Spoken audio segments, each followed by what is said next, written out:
ओम नमः शिवाय, हर हर महादेव, जय शिव शंभो।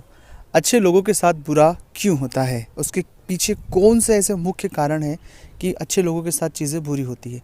आप हमेशा अपने जीवन में ये अनुभव करते हैं कि हमारे साथ लोग धोखा देते हैं, छल कपट करते हैं, हमारी अच्छाई का दुरुपयोग करते हैं। बार बार ये घटनाएं हमारे साथ होती हैं, हम इससे परेशान हो जाते हैं, बहुत निराश हो जाते हैं। मन में कई सारे प्रश्न भी उठते हैं कि हमारे साथ ऐसा क्यों होता है। लेकिन इन सब के बावजूद भी हमारा जो कर्म है वो आप करते रहते हैं।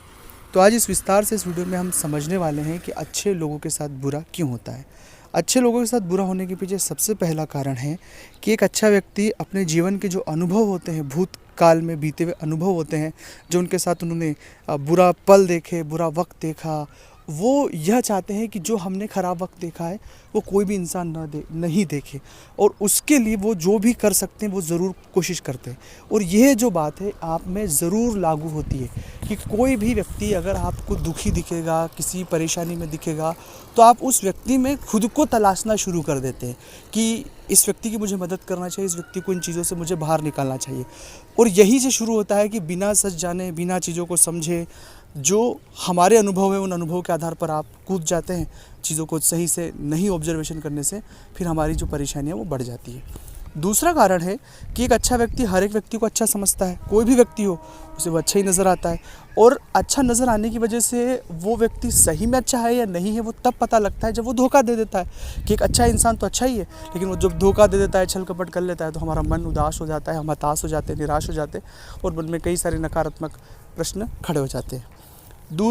तीसरा जो मूल कारण है कि एक अच्छा व्यक्ति कभी भी कुछ भी हो जाए, किसी भी स्थिति में हो, परिस्थिति में हो, वो कभी भी किसी का बुरा नहीं चाहते। तो हम जब किसी का बुरा नहीं चाहते हैं, हमारे मन में ये भावना है ही नहीं, तो ये जो भावना है ये भी कई बार हमारे मन में बहुत सारी चीज़ें इस तरह की कर देते हैं कि जिसके बारे में चीज़ें हमें समझ ही नहीं आती है, मतलब हम खुद समझ नहीं पाते हैं।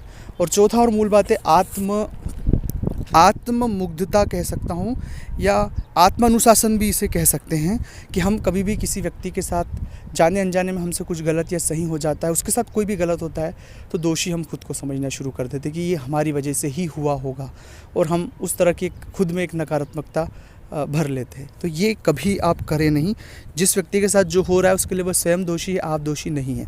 और पांचवा और मूल एक कारण है एक अच्छे व्यक्ति के साथ बुरा होने के पीछे, कि वह इंसान जो भी चीज़ें लाइफ में घटनाएं घटित होती है उन घटनाओं से सीखता नहीं है, बल्कि उन घटनाओं से बिना सीखे वो आगे बढ़ जाता है।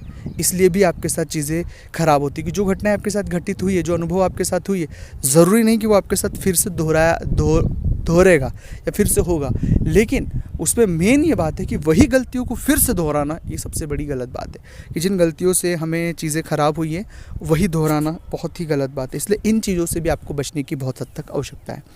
अगर बार बार फिर भी आपके साथ चीज़ें ख़राब हो रही है, बुरी हो रही है, तो आपको 2-3 चीज़ों का प्रयोग अपने जीवन में ज़रूर करना चाहिए। सबसे पहला है आपको गीता के 11वें अध्याय का पाठ करना चाहिए। दूसरी बात है कि लोगों को बहुत ही ध्यान और बहुत ही डीप तरीके से सुनना होगा। आप जितना ध्यान और डीप से किसी को सुनेंगे, समझेंगे, तो आपको खुद सच समझ आएगा कि ये सही में सही व्यक्ति है या नहीं व्यक्ति है।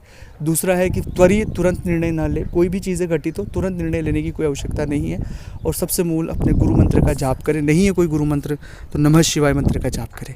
अगर ये वीडियो से आपकी कोई भी बात आपसे मिल रही है तो ज़रूर कमेंट्स में मुझे बताएं। अगर ये वीडियो आपको अच्छा लगा तो लाइक करें, शेयर करें, कमेंट्स करें। और दोस्तों, अगर चाहते हैं अपनी कुंडली का विश्लेषण हमसे करवाना, स्क्रीन पर नंबर चल रहे हैं, आप आए व्हाट्सएप पर अपॉइंटमेंट लेकर हमसे बात कर सकते हैं। ओम नमः शिवाय। ओम नमः शिवाय, हर हर महादेव।